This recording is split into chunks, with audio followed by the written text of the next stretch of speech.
Eu não sei se vocês estão atentos ao calendário, ao programa de vocês, mas a gente já está chegando no fim desse segundo bimestre. Nessa semana, na realidade, essa é a última aula desse segundo bimestre e muito provavelmente também a última videoaula que eu vou gravar para vocês. Pelo menos se não tivermos mais novidades, se não tiver nenhuma alteração no planejamento, as nossas videoaulas terminam aqui com essa aula nessa semana, nessa quarta-feira, dia 22, né? Porque esse nosso bimestre termina na sexta-feira, dia 24, e aí já na próxima segunda, no dia 27, a gente vai mudar de sistemática, tá? A gente vai fazer as nossas aulas online, por videochamada, no Hangouts, pelo plural, tá bom? Da mesma maneira como, pelo mesmo sistema como estavam funcionando as aulas de tira dúvida, com horário marcado e tudo mais. E até onde eu sei, o nosso horário de aula se mantém. Aquele mesmo horário que vocês receberam no começo do ano, que a gente tem aula de quarta e sexta, a gente vai continuar se vendo de quarta e sexta nos horários marcados lá pelo horário inicial de vocês, que vocês receberam já no começo do ano, enfim. Então, a gente precisava só fechar as pontas, só encerrar o assunto sobre esse primeiro reinado no Brasil, né? Eu falei para vocês que ele já terminava nessa aula, que foi um período relativamente curto, né? Foi de 22 a 31 com o Dom Pedro I, e aí segue o barco, né? Segue o jogo, não acabou por aí. Tanto é que, bom, a gente vai ver cada uma dessas etapas com o seu necessário nível de aprofundamento, de detalhamento, né? Ao longo das próximas aulas, desse próximo bimestre mesmo, a gente já começa na semana que vem. Então, nesse bimestre, a gente viu principalmente sobre a colonização na América, né? Toda ela, quer dizer, toda ela não, mas com principal destaque para as independências, na realidade, para a crise desse sistema colonial nas Américas, na América Latina e na América Espanhola e na América Portuguesa. A gente viu, trabalhamos já no começo do ano, na realidade, sobre a independência dos Estados Unidos, né? Iluminismo, independência dos Estados Unidos, Revolução Francesa, Era Napoleônica, e para ficar muito claro para vocês, a essa altura do campeonato, já para estar muito claro para vocês o processo pelo qual essas coisas aconteceram, né? E por que elas estão todas relacionadas no tempo e no espaço. Por que uma coisa tem tudo a ver com a outra? Por que a Revolução Francesa tem tudo a ver com a independência do Brasil? E mesmo com as independências todas pela América Espanhola, né?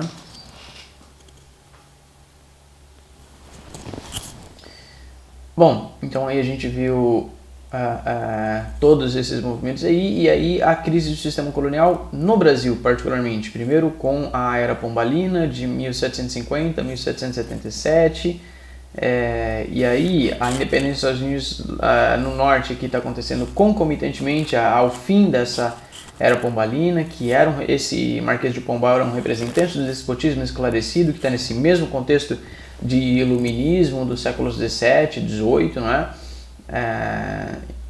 E lembrando que em 1777, quando ele abdica quando ele sai do cargo e acontece a Revolução, a independência dos Estados Unidos, nós ainda estamos no século XVIII, nesse auge do iluminismo, que vai lutar contra as estruturas de poder tal qual elas vinham até então, né? Lutar contra essa monarquia absolutista, com ideais republicanos, liberais, de igualdade, liberdades políticas, liberdade econômica, liberdade de direitos, liberdades individuais e coletivas, enfim, a construção de uma sociedade, de um modelo político que fosse mais igualitário, mais justo, né? mais próximo da nossa humanidade mesmo, tal qual o Rousseau propagava. Esse Rousseau que foi elevado, foi saudado como um arauto da libertação, proclamado pela Revolução Francesa. Ele morreu antes da Revolução Francesa, né? Obviamente. Tudo que ele escreveu foi usado por esses revolucionários da Revolução Francesa que adotaram as suas ideias, né? A sua ideia de democracia, a sua ideia de poder popular, a sua ideia de soberania popular, de poder do povo, para se exaltar a vontade geral de todas as pessoas, de todos os cidadãos, e não só a vontade da maioria, né? Que já é melhor. Bom, então, visto tudo isso, visto a crise do sistema colonial brasileiro, lá com o Marquês de Pombal, e a gente tem as duas últimas grandes revoluções desse período colonial, que são a Inconfidência Mineira e a Conjuração Baiana. A Inconfidência Mineira no mesmo ano da Revolução Francesa, em 1789, a Conjuração Baiana 9 anos depois, em 1898, né? Aí então, 1898, a gente já está... 1798, perdão, a gente já está às vésperas de mudar para o século XIX, né? Às vésperas de entrar nos 1800. Lembrando que a Revolução Francesa se encerrou em 1799 e tem início então a Era Napoleônica, que se estendeu até 1815, que gerou toda aquela bagunça lá na Europa que a gente conversou algumas vezes, que incentivou, né, deu uma mãozinha pro Dom João só, ainda que não era Dom João VI, porque a rainha era mãe dele, a Dona Maria. Transferiram a corte portuguesa aqui para o Brasil no final de 1807, chegaram aqui em 1808 e se instalaram e tal, enfim, um monte de briga, de confusão, paramentaram toda a colônia aqui, né?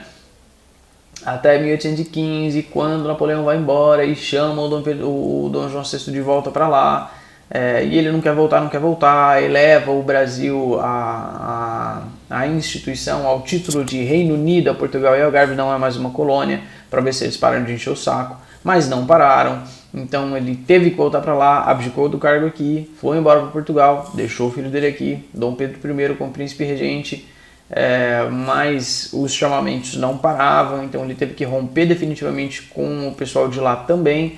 O Brasil é então finalmente independente, é um país autônomo independente, mais ou menos, né? Mais ou menos autônomo, mais ou menos independente.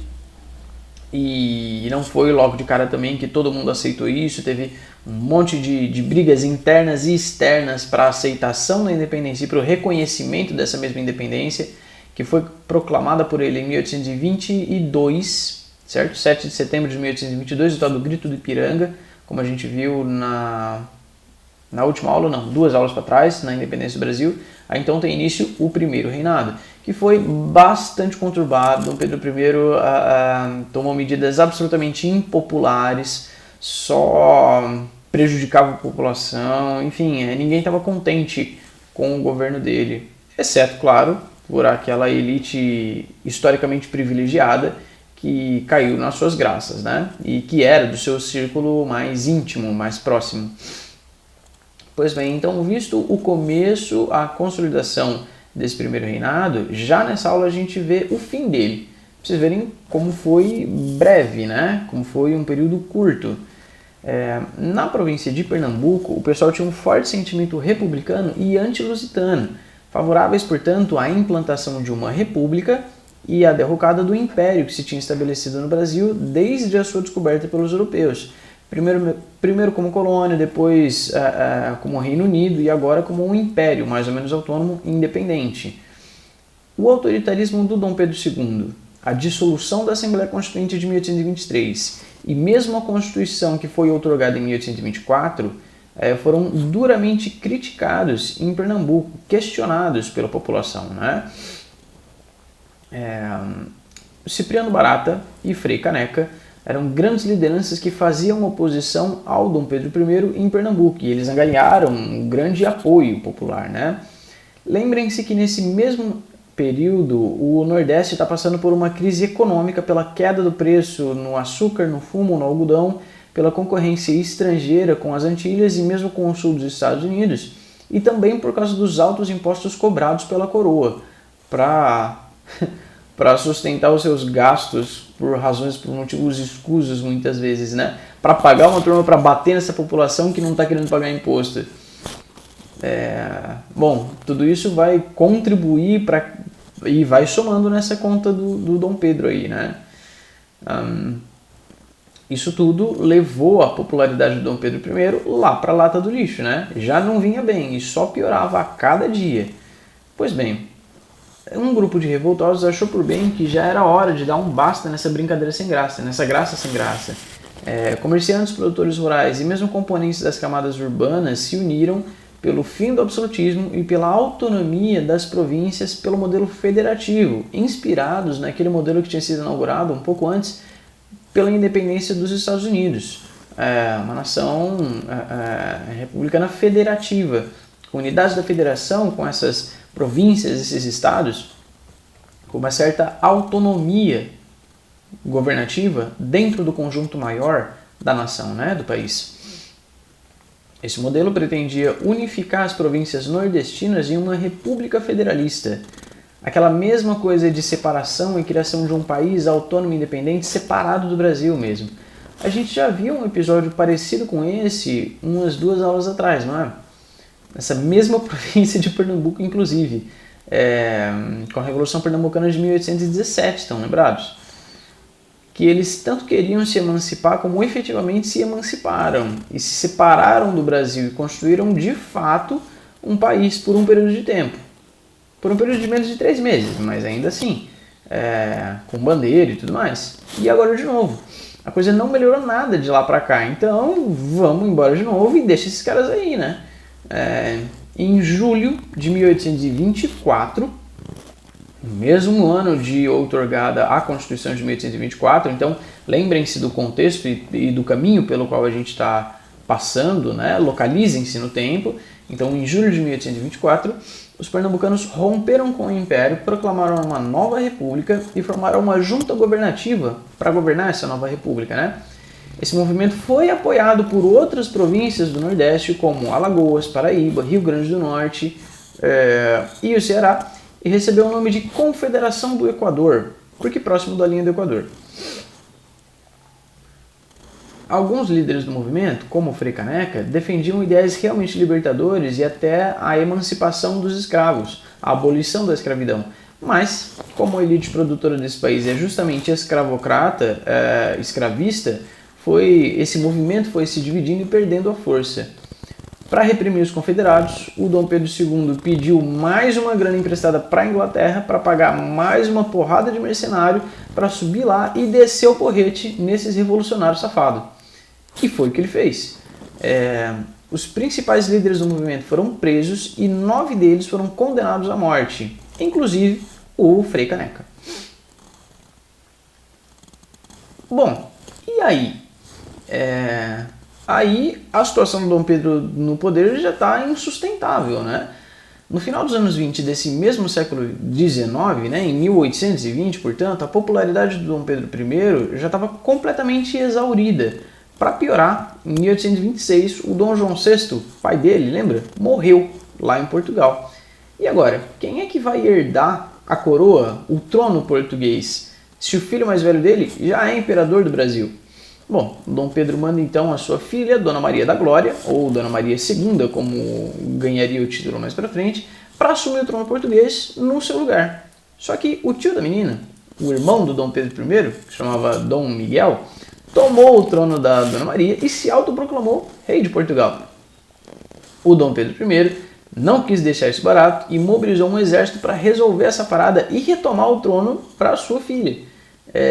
Tudo isso somado à sopa de climão que estava todo o cenário político brasileiro, tanto na política interna como na política externa, tudo isso fez o caldo entornar de vez. A turma que cansou dessa patifaria tentaram afastar o Dom Pedro I do governo, dizendo que, com a justificativa de que ele se preocupava muito mais com os assuntos de Portugal do que com os assuntos do Brasil, e ele estava efetivamente envolvido com essa questão da sucessão do trono português, né? E aqui, na imagem dele, cada vez pior, a sua avaliação pública, né? Cada vez pior. Como se já não bastasse, o Líbero Badaró, que era um jornalista opositor do governo, foi assassinado em 1830 e a culpa caiu sobre os simpatizantes da coroa, do imperador. Isso gerou um furor na população e vários protestos em todo o país.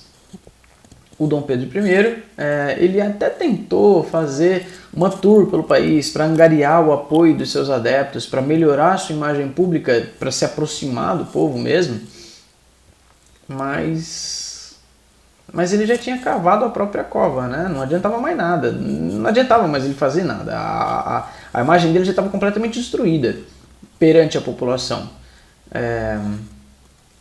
Em Minas Gerais, tanto é assim que em Minas Gerais, quando ele passou por lá, nessa viagem aí, ele foi recebido na cidade com os sinos da igreja tocando. Legal, né? Importante ele, mas era um toque especial, chamado Dobre de Finados, que a igreja tocava quando morria alguém, fazendo alusão à morte do Líbero Badaró. Então não era uma homenagem para receber o Dom Pedro I com carinho e afeto. E tudo isso ele vai sentindo, né? Vai levando para o coração dele, com razão. Era essa a intenção desses revoltosos, né?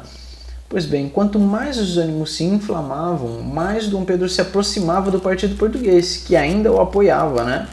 E se afastava, portanto, do partido brasileiro, que estava sentando o pau nele, estava fritando ele. De volta ao Rio de Janeiro, ele é recebido com uma festa, música, decoração na cidade, várias fogueiras acesas, uma turma de apoiadores o esperando para levantar a sua moral, né? Que gostoso, que beleza, se sentir querido, abraçado, recebido nos braços do povo, né? Para ele ficar mais felizinho, mais contentinho.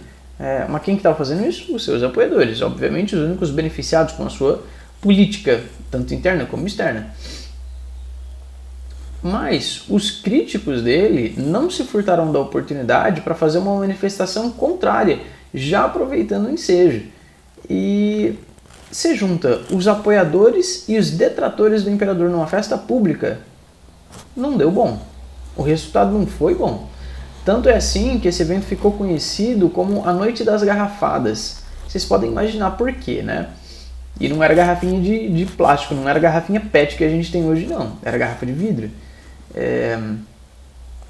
Para tentar contornar essa crise, o Dom Pedro I ele criou o Ministério dos Brasileiros, formado exclusivamente por membros do Partido Brasileiro.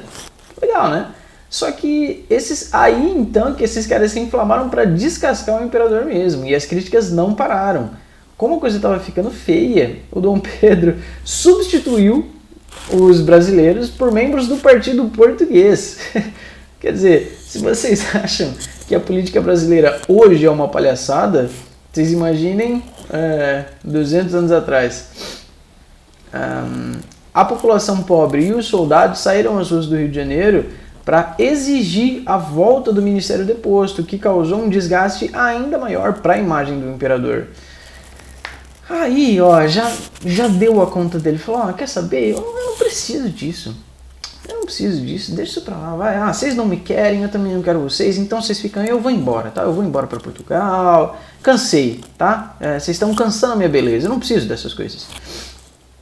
Ele não aguenta mais a pressão e abdicou o cargo em 7 de abril de 1831 e deixou o trono ao seu filho mais velho, Pedro de Alcântara.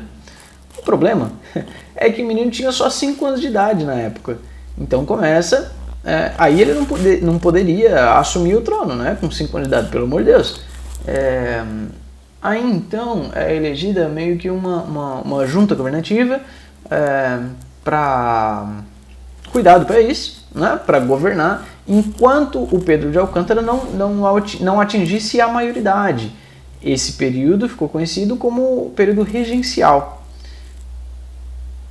E a gente vai abordá-lo com maior profundidade nas nossas próximas aulas, né? Nos nossos próximos assuntos. Então, eu já pus uma provinha para vocês fazerem no plural, no sistema. Quem já fez muito bem, quem não fez, se apresse, procure fazer. Atenção para o prazo final de entrega e de envio dessa atividade, porque é a prova de vocês. Tá? Então a nota do bimestre depende dessa prova. Se vocês tiverem alguma dúvida, alguma dificuldade, alguma questão, alguma observação, alguma pergunta, alguma reclamação, alguma lamúria, algum choro, qualquer coisa que vocês queiram falar, qualquer coisa que vocês queiram compartilhar, qualquer dica que vocês queiram dar, qualquer observação que vocês queiram fazer, entrem em contato, a gente vai conversando. E na semana que vem já não tem mais videoaula. Aliás, prestem atenção também aos horários na semana que vem para as nossas aulas, tá bom? Com o tempo a gente vai se adaptando naturalmente, a gente vai entrando nos conformes, mas é tudo bastante simples, tá? O negócio lá, o caminho é mais ou menos autoexplicativo, não é para ter dificuldade nenhuma de acesso nem de acompanhamento. A menos que vocês tenham, claro, óbvio, problemas de acesso em casa, ou problema com a internet, ou com o aparelho que vocês vão usar, enfim. Aí a gente vai procurando sanar essas questões todas também, para ninguém sair prejudicado. É isso, gente. Eu acho que os recados são todos esses. O assunto para a gente encerrar a nossa matéria era esse. Façam as questões da apostila também, tá? Terminadas, e eu já falei isso, se eu não me engano. Terminadas as unidades 1, 2 e 3, eu espero que vocês já tenham feito todos os exercícios concernentes às unidades 1, 2 e 3. E aqui hoje, agora, nesta aula, a gente terminou a unidade 4. Então vocês já estão liberados para fazer os exercícios da unidade 4 também. Vocês têm que fazer aquela última folhinha da apostila, ou para finalizar, né, e levar na escola até, não sei se é até ou se é nessa sexta-feira, dia 24, para vocês pegarem a apostila do próximo bimestre e tudo mais, e deixar essa atividade lá. Então é isso, gente, é isso. Qualquer coisa, vocês me chamem e a gente vai conversando, tá bom? Até mais.